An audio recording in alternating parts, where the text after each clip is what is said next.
Good evening, manga lovers of the interwebs. I'm Alexa, resident Uki Spooky Girly, and I'm not gonna lie to y'all. When the powers that be told me what I'd be talking about today, I genuinely got very scared because this girly knows very little about this. Thankfully, I have a lot of incredible friends who do, so bless my buddy Adam from the Do You Watch Anime podcast for all of his help and recommendations while I was sifting through the mess of the internet to make sure I was giving y'all the most credible information. 10 out of 10 recommend that podcast, by the way. Super hecking entertaining. Oh, before we go any further, spoiler warning ahead for today. I like to talk about plots in detail. I actually have a couple of questions for you all today. Number 1, what's your favorite manga series or one-off that you've read? And secondly, do you have any recommendations for me? I'm looking to get more into it after the research I've done. Let me know in the comments, and welcome to the top 5 scariest horror manga of all time. Number 5, Uzumaki by Junji Ito. So all around the world, this author's name is synonymous with masterful body horror, unique and frightening art, and brilliantly immersive storytelling. Honestly, I could probably make an entire list dedicated solely to this author's works. His entire catalog is vast and brilliant. And while it was difficult to choose one title, I ultimately settled on Uzumaki because if there's one, series that you must read, it's this one. The true legend of the horror genre, Ito has created myriads of unforgettable stories of gore and terror, and his most famous work, Uzumaki, remains the gold standard of horror manga. This gradual, suspenseful tale of madness takes something as mundane and unassuming as spirals and turns them into a source of fear and madness. The name Uzumaki literally translates to spiral. And that is exactly what the story is about. Oh, by the way, manga from this author is often defined by one specific idea that a story hinges on and expands out from.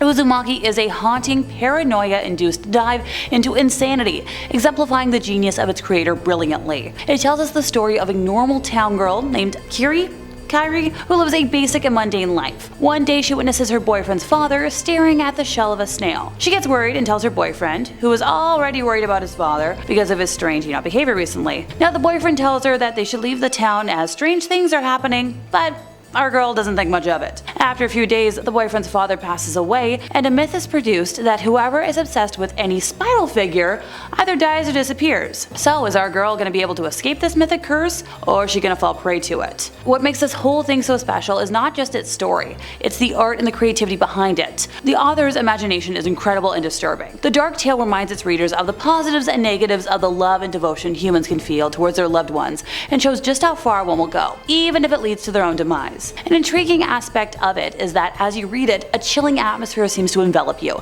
creating the sensation of being immersed in the manga's world. Look, if you're nervous about getting into it, which I totally get, it's super hecking overwhelming, but if you're like me and love the atmospheric terror of Lovecraftian work, Uzumaki is the horror manga for you. Trust me.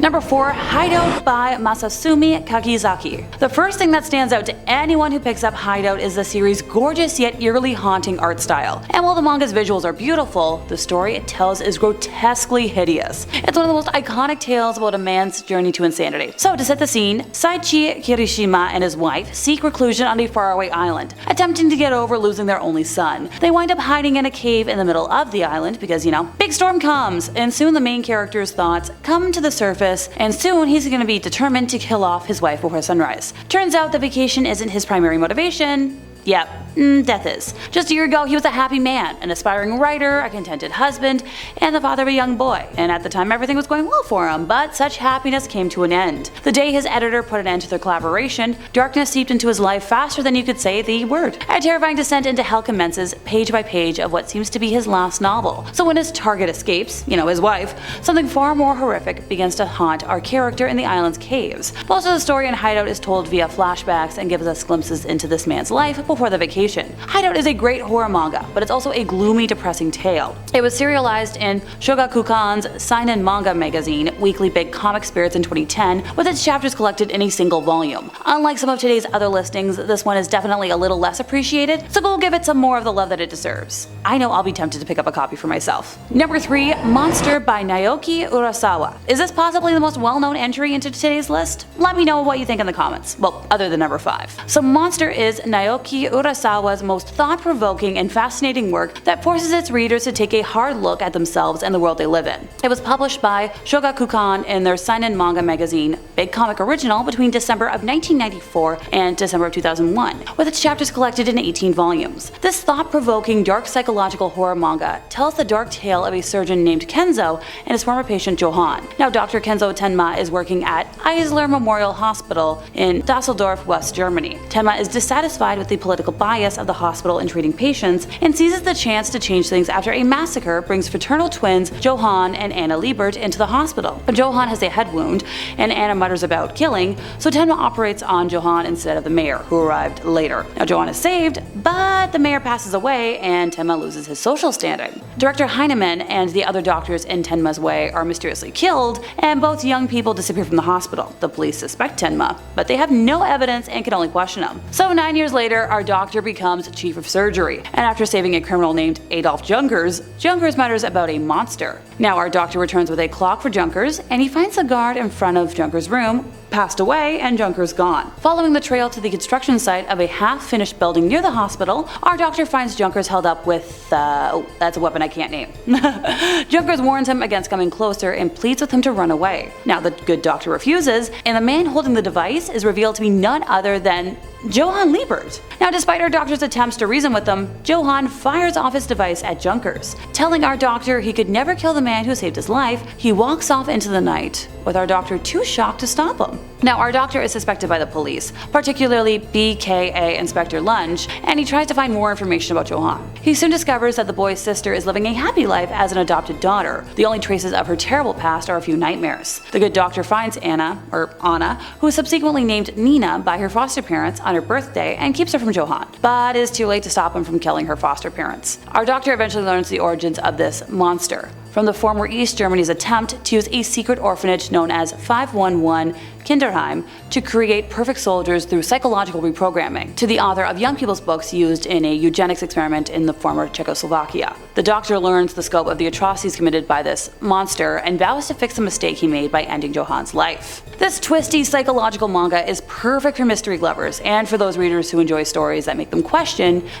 how they perceive others and their own feelings towards the world and humanity. The author later wrote and illustrated the novel Another Monster, a story detailing the events of the manga from an investigative reporter's point of view, which was published in 2002. The manga was adapted by Madhouse into a 74-episode anime television series, which aired on Nippon TV from April of 2004 to September of 2005. The manga and anime were both licensed by Viz Media for English releases in North America, and the anime was broadcast on several television channels. And in 2013, Siren Visual licensed the anime for Australia. Now, Monster was this author's first work to receive international acclaim and success. The manga has sold over 20 million copies, making it one of the best-selling manga series of all time. The manga has won several awards, and its anime adaptation has been called one of the best anime series of its decade. Number 2, Helter Skelter by Kyoko Okazaki. So, Helter Skelter is one of the darkest psychological horror mangas that deals with various deep themes, most importantly mental illness. It is so many things at once that it's almost a challenge to describe it. It's beautiful and ugly, erotic and repulsive, poignantly shallow, and all around shows easily how at odds reality is with itself. However, the story explores the darkest sides of vanity and greed that can easily lead to, hatred and self-destruction. A young naive girl named Liliko, who dreams of becoming a star, undergoes multiple transformative plastic surgeries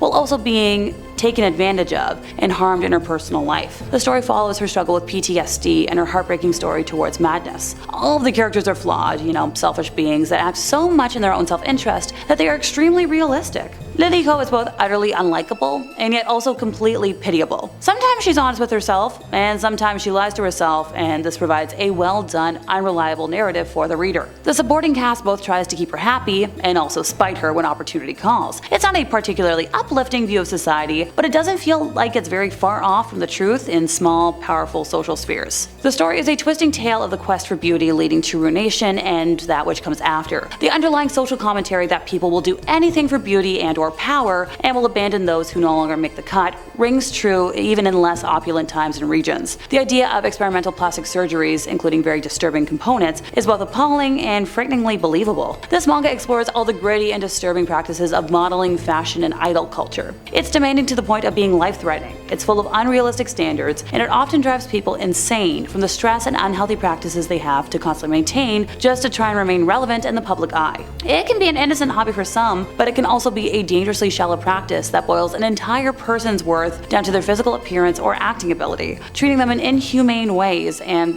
destroying their self-worth just for money and attention. Beyond beauty, Okazaki also tackles the fickle nature of fame. The role celebrities play in the lives and mindsets of young and not so young people, and how easily a perfect life can be ruined by vices. Now, the story was originally serialized in Feel Young magazine from 1995 to 1996 and collected into a single volume by Shodensha on April 8th of 2003, and was only released in English by Vertical in 2013. It was also adapted into a 2012 live-action film directed by Mika Ninagawa and starring Erika Sawajiri, so maybe I should watch that tonight. Number 1. Nijigahara Holograph by Inio Asano. I'm not gonna say that again, but it is one of the saddest psychological horror mangas of all time with a thought-provoking and highly emotional story. The story explores the disturbing dark sides of human nature that are within all humans, even when they're young, as well as showing its readers how a single decision can follow them around and influence their entire lives. Yeah, of course I've got the summary. Let's just jump right into it. Even as butterflies ominously proliferate in the town, the rumor of a mysterious creature lurking in the tunnel behind the school spreads among the young people. The focal point of the story is the character Arie Kimura, a pretty young student with pale skin and long hair.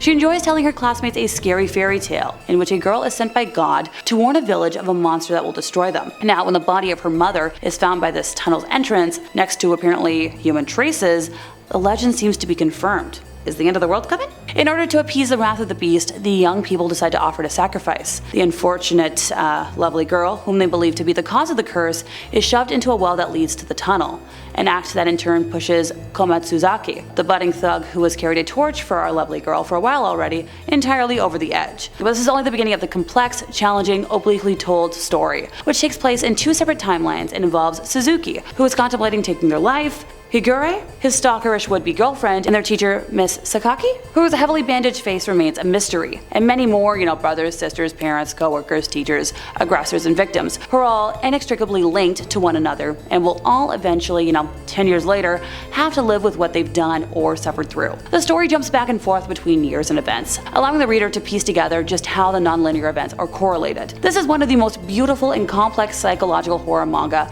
that follows the story of the lives of a group of young people who eerily took the life of a fellow mate as a sacrifice, and how it affected their minds and what they had to suffer through after the incident. Now, it was originally serialized in Ota Publishing's Quick Japan magazine from 03 to 05, by the way. And that brings us to the end of our time, so let me know in the comments if y'all want a part 2, because I know I definitely do. If you enjoyed my ramblings today, could you help us out by giving this video a like, subscribing if you aren't already, hit the bell for more recommendations from us here at Top 5 Scary Videos, and I'll see y'all next time, you lovely spooky people.